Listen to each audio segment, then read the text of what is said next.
Welcome back to DVC Weekly. This is episode 235.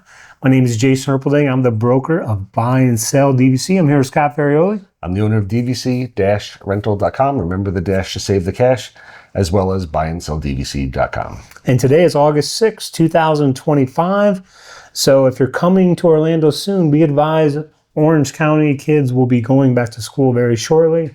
So if oh no, they're going back. So 11th month from now is going to be July 6, 2026. So if you need that July 4th reservation, let's get it booked. And the 7th month window is going to be March 6, 2026. We're already going into the spring break times. And we're going to start right away on the buy and sell side of things. I'm just going to read this to you real quick. This is as of June 2nd, 2025. Disney Vacation Club has introduced a new required checkbox during the online booking process, asking members to confirm that reservations are for personal use only. This update comes along revised terms and conditions that clarifies DVC's position on rental activity and commercial use. We've broken down the key changes, what they mean for members who rent occasionally, and what this could signal for the future. Now, this came out, and there was a lot of people that just take the headline and they think that you can no longer rent out your DVC points or you can no longer rent DVC points. But again, today is August 6th and really nothing has changed in regards to this. Nothing has changed really. It's just they've put a checkbox that, whenever Disney makes any sort of announcement, everything kind of like blows up right away. And they changed the prices of their tickets. The sky's falling. This is the end of it. Disney has priced out the middle class. I'm done. It's over. Within a week, everything has blown over. Business as usual. Nobody even notices it. So nothing has really changed. They've got the little checkbox there. The main thing is that they want to eliminate people from commercial renting. They didn't want people going out there and buying 10,000 points just to rent out year after year. So the normal family who goes to Disney and who's renting out their points is really unaffected by it. It's just mostly they're trying to go after commercial users. The people who just do it as a business, rent, buy all these points and just rent them out and make money every year. And I feel like the commercial renters, first of all, they already own all their points. Like most of the commercial renters that I know, they bought all their points from like 2005 to 2011 when prices were much lower than they are now.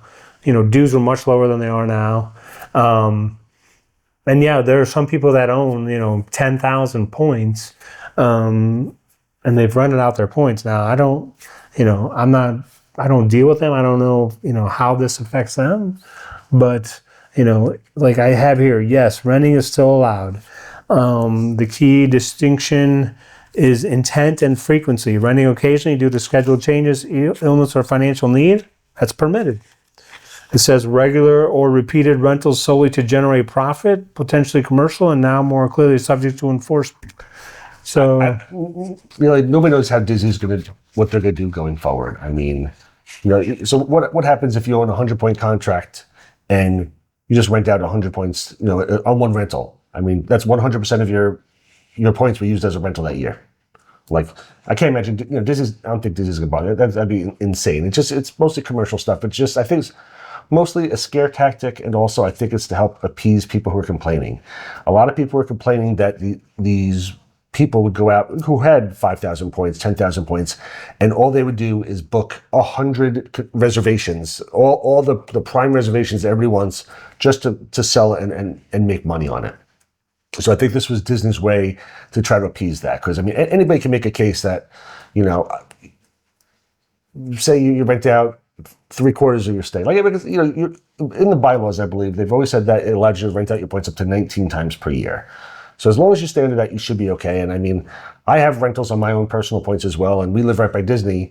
So, I can't, we don't go as much as most people who have DVC points because, again, I live around the corner. But I don't know what's going to happen. I can't imagine Disney's going to do too much, especially if you're not a commercial person. If you don't have thousands of points, you're doing this all the time. Even if they said something to you, I'm sure you can very easily say, "Hey, I'm not using my points this year. I've only got a couple hundred points." I can't imagine they're going to bother you. Nobody really knows, but knock on wood, from what I've seen, there's really been no pushback from Disney or anything. I mean, I don't know what's going to happen a year after they've made the announcement, but as of right now, it's honestly business as usual, except there's one extra checkbox when you submit your reservation. I mean, that's literally it. Yeah, I mean, I think that the next time we may hear something about this is in December when they have their meeting, because I'm sure someone's going to ask and say, this came out June 2nd, how many people have you stopped from doing, that's the only time I think we're going to hear. And sometimes when these things happen, people complain that these people are taking up all the good reservations. Well, in my mind, if everyone that owns DVC is making the same thing would happen, whether it's someone that owns it and rents it out, or someone that, they're very focused on buying and they say, I want to buy and I want to make this reservation 11 months in advance, the reservation will be gone as well. So, in my mind, a lot of people, like the old day of, 2006, where you had a lot of members that were buying that didn't exactly know what they were doing, which created way more availability. Well, if all the DVC members become more educated on how to use points and everything, then yeah, it's going to be more difficult to make reservations. Absolutely. Scott and I are here to make it, give people more knowledge so they know how to use their membership and make those reservations. Yeah, I'll give that quick example I've done in the past. In 2008, I bought my first contract, and I was booking rooms. It was probably July or maybe August for December. Just first week of December, which is always sold out far in advance. Everyone wants to go the first week of December. I was able to get 3 Value View studios at Animal Kingdom, which typically now sell out 11 months in advance. It's not like it's just people have become more educated and they know they've got to book out in advance to get these rooms now. Back then, it was the same amount of members per resort, so it's not like there's really any difference. It's not like it's oversold now. There's when they bring a brand new resort in, they've got the members for there. So, it was the same amount of members per resort ratio back in the day, and I was able to book 3 value rooms, 4 months in advance last time. So it just depends. People have become more educated, and now it makes stuff tougher to buy, tougher to get.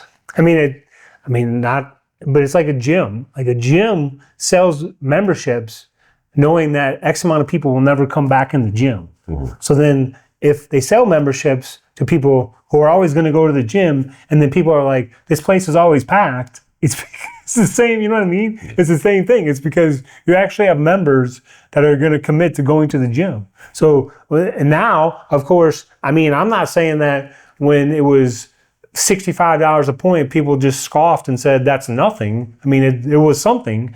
But now that the cost is even more, that's another reason why these people are more educated on using their points. And also less inclined to let them just expire. Now they know more, because they've learned more, they know about rental companies that can help them out, and they don't want to let those points go. Where in the past, again, I dealt with a guy who was sick and had let his points expire for like 7 years in a row because he didn't even know there was rentals until he met us, and then we've taken care of his points ever since then. So now we're on to the food review of the week. Come here, I'm gonna eat you! Get in my belly! All right, for today's food review, this is the last bit of food I have from SeaWorld. There can't be any more SeaWorld stuff. And some of the freebies I received, this is the second cafeteria-style restaurant. This was the Sea Fire Grill. I had the chicken tender tower, hand-breaded chicken tenders, fries, melted cheddar jack cheese, bacon bits, scallions. It was $20.99. I was told this is the only restaurant on property where they hand bread the chicken in front of you. And I have to say, I watched them hand bread the chicken. Nothing frozen here. It was some of the best chicken fingers I've actually had. They mentioned melted cheddar jack cheese, which is sort of a stretch because they literally just took the chicken tenders and just scooped just shredded cheese on. So there was no melting to it. So not exactly what I was expecting. But I received 4 chicken strips with the meal. Overall, I was pretty happy with it. Taste was good. Price is pretty high. Again, we didn't pay anything, but $21 for 4 chicken strips, little rough. On taste alone, I give it a 7.7. And if you get free food, this is definitely a good place to check out. This is something that's a lot better than a lot of the other food that I got at SeaWorld. And now we're on to the DVC-rental side of things, which Scott teased last week. So hopefully everyone's tuned in to hear the details. So when we got back, we were trying to figure out if there was anything we could do to try to save the summer trips. And we've done so many Caribbean things, so many cruises down here going to just the Caribbean.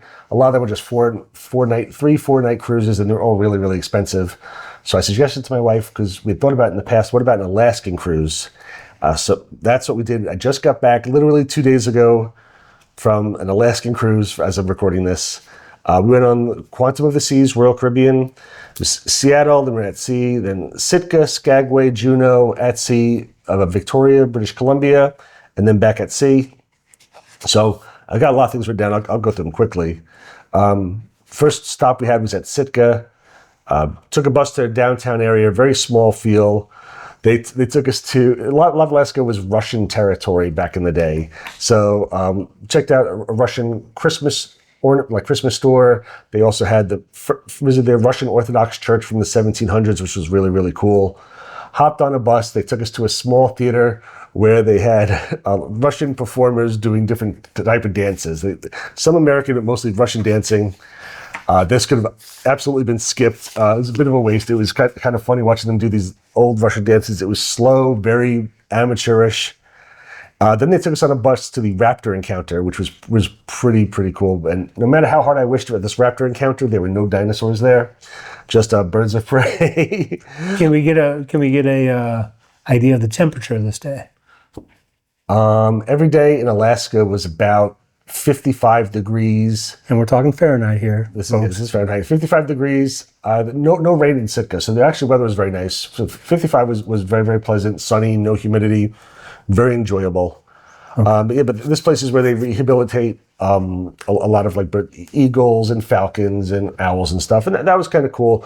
The best part of it, though, is that they had a little secret area that was like off the forest, and you could hike back there.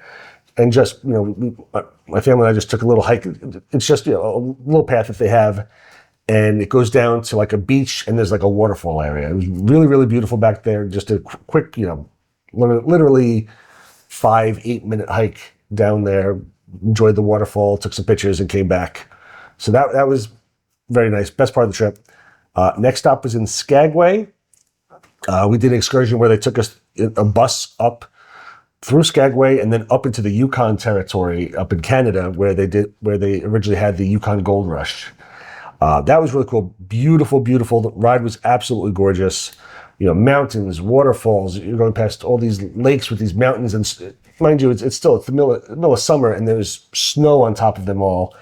I mean, absolutely, really, really cool. Went up to an area where they gave us lunch, a barbecue place, where they practice with sled dogs for like the Iditarod. So, again, it's middle of summer, so there's no snow where we are, but they've got the dogs hooked up. It's all like grass and mud and stuff. They got hooked up to like an ATV, and you could go for rides. We didn't do that, but you can go for rides where, you go in the ATV and the sled dogs will push you. But we would watch them take somebody, and the dogs are jumping all around, all excited, ready to go. And then they start mushing. So that was really cool. Again, that was lots of animals up there, like alpaca, and you could like a petting zoo almost. Best part of the whole thing, though, was the trip, just because the scenery was absolutely gorgeous. Back in town, they've got a little area set up. It reminded me of like Gatlinburg, Tennessee. Lots of like touristy stuff. They've got the Red Onion Saloon, which was the original like brothel in town. It's like a bar. A building, a whole outside is covered with like 8,000 pieces of like driftwood. So we would have wanted to do a little bit more, but it was raining that day. Again, you're still looking at 55 degrees, raining. Just curious here. So we're familiar with the Florida rain, very hard.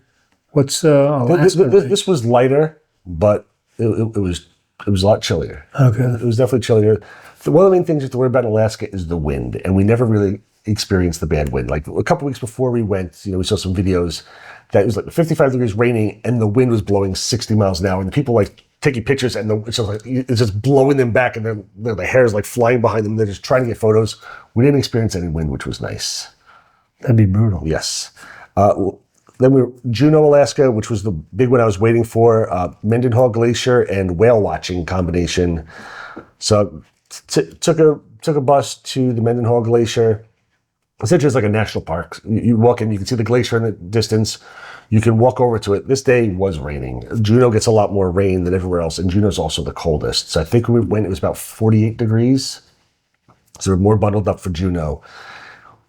So hike through this little area, and it brings you up to a place called Nugget Falls, where you can see the glacier, and there's a huge waterfall that falls. Like you're on a beach on the water, and there's big waterfall that's just splashing down in front of you.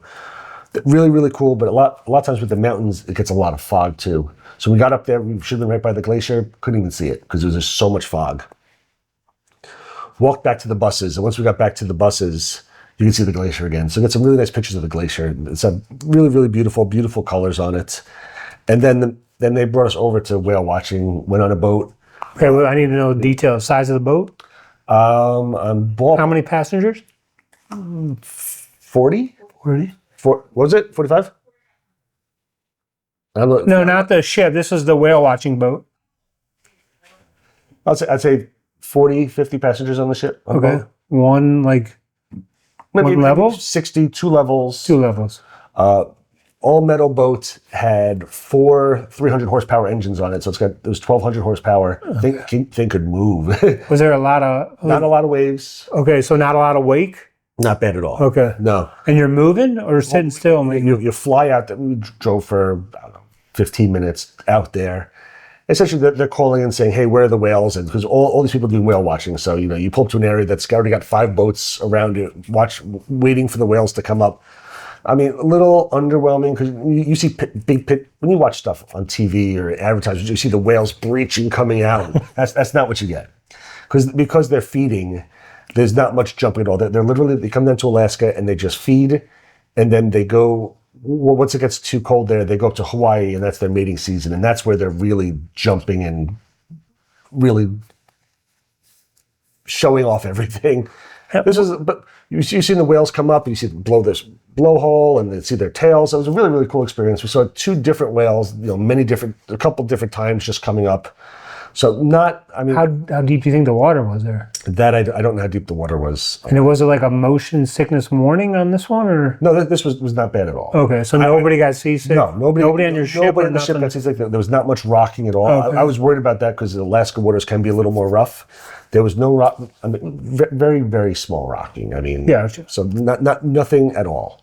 I always take Bonine before I go anyway. So I'd already taken that. So. But nobody got sick. Okay. There was really, I mean, I've been on many a boat. This was not moving much at all. Okay. So yeah, it was a lot of fun. Saw 2 different whales. So that was cool. Last stop is Victoria, British Columbia. It's always like a few hour stop for the Alaskan cruises. You get off in like a residential area with some really nice houses and some nice apartments and stuff. You walk, and they've got, or you can walk, or you take like a bike ride or like a rickshaw ride over to the area. They've got a fisherman's wharf, walk down shops, restaurants, all this little marina area. And then they've got a little downtown area, which was really cool to check out. Beautiful. Best thing there was they had the Parliament building. Parliament building was absolutely beautiful.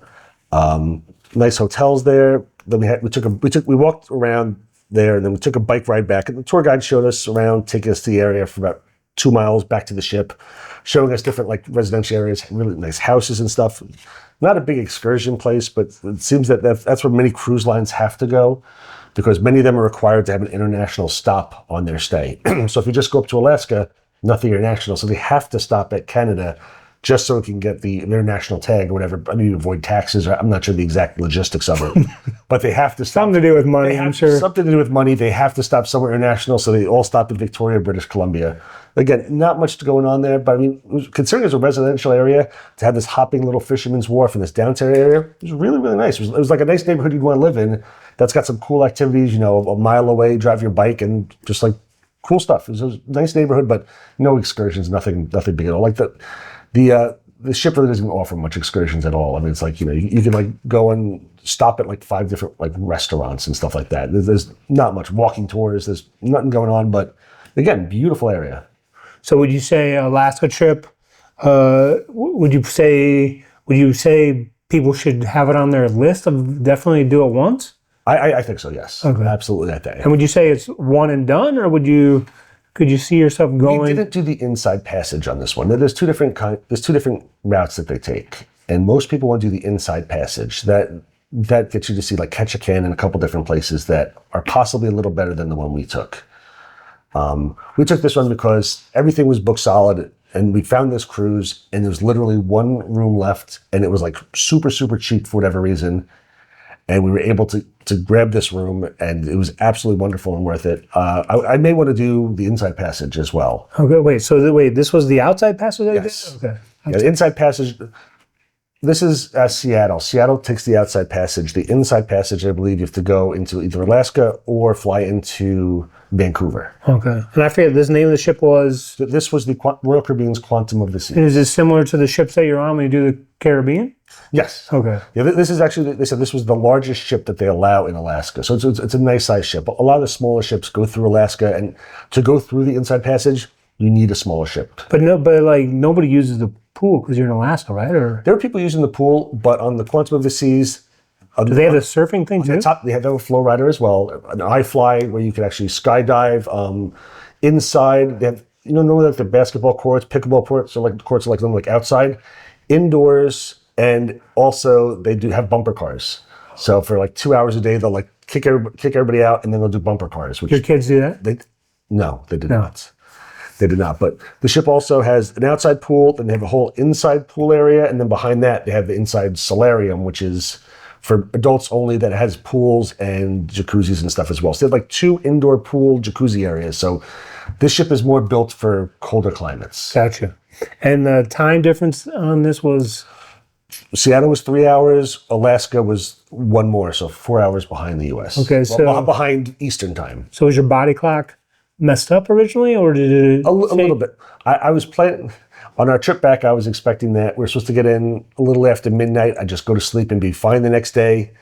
Again, this is all recent. So our flight was delayed. So I ended up getting in at a little after 4 a.m. and went to bed like 4:30. So I only got a couple hours sleep the next day. So I'm still a little off right now. Gotcha. Yes. So, and then like when you did this whale watching, like what do they charge for that type of excursion per person? Is that like Whale watching person? What? How much was the excursion for the whale watching and the falls? How? Like $200 a person. A little bit less. I think. Oh, okay. Yeah, they had other ones where you could go up. They canceled them. They had other ones where you could like take a helicopter up onto the glacier and stand on it, and that's like $800 per person or something ridiculous. I was like, Have you been in a helicopter before? I think we've had this conversation. I've not been in a helicopter. Okay, so that gives, I got motion sickness when I was in a helicopter. Really? So yeah. Okay. Oh, good. But I guess if I popped a bone-ine, maybe I would be fine. I don't know. So yeah, so you enjoyed it. So you did the outside. You might do the inside. Correct. Okay. Did the outside, might do the inside some point. I mean, it was something that was on my bucket list, and I would like to finish it, at least do the inside, just to know that I've done both sides. But I mean, I think it's definitely something that should be on most people's bucket list. And your kids are Very, very 17 and 15? 17 and 14. And was it good ages for them, you think? Yeah, great ages. Okay. I didn't go. You wouldn't want to go too much younger? No, I would go because there's not a lot of action. There's not, it's not the Caribbean where you're going to these private beaches and they've got all this stuff going on and beautiful weather. It's putting on rain jackets and colder weather and going and seeing a big thing of ice that's just sitting there. Lots of, on these places, we're seeing lots of like eagles flying around, like lots of beautiful nature. Didn't seem like I think we're a little early for like bears in the salmon season, but I mean, otherwise. I mean, it was very, very, very nice. Lots of animals. Again, wait till your kids are probably a little bit older for this. Yeah, because like your kids, I mean, they'll remember it forever. Yeah, That's one of the things that I'm enjoying. That I try not to spend a ton of money on silly stuff here. I like buying them stuff. It's more of memories. I want to create memories. I want them to get used to traveling. I didn't travel when I was a kid, so I want them to get used to traveling so that they always have that kind of like travel bug. And when they have families, they want to take their families traveling and seeing different places, because I think that's more important than them having the newest gaming system or the newest this or that, and the newest shoes. Like I'd rather have experiences. Right, absolutely. Yeah. Well, that sounds awesome. I'm glad. everything worked out. And had a you good know, time. sorry to hear about the Europe It trip. wasn't 3 weeks in Europe, but you know, maybe next year. And I was going to say, just stop. maybe you have to. we'll be doing this video next year, and I'm going. Really hope I'm going. It's We next can't week. be. That's not. I think we have to give no advance warning, I know. and exactly. then it'll go off smoothly. Yep. All right. Well, thanks for tuning in, and we'll see you next week. Again, thank you for watching. Have a wonderful day, everybody.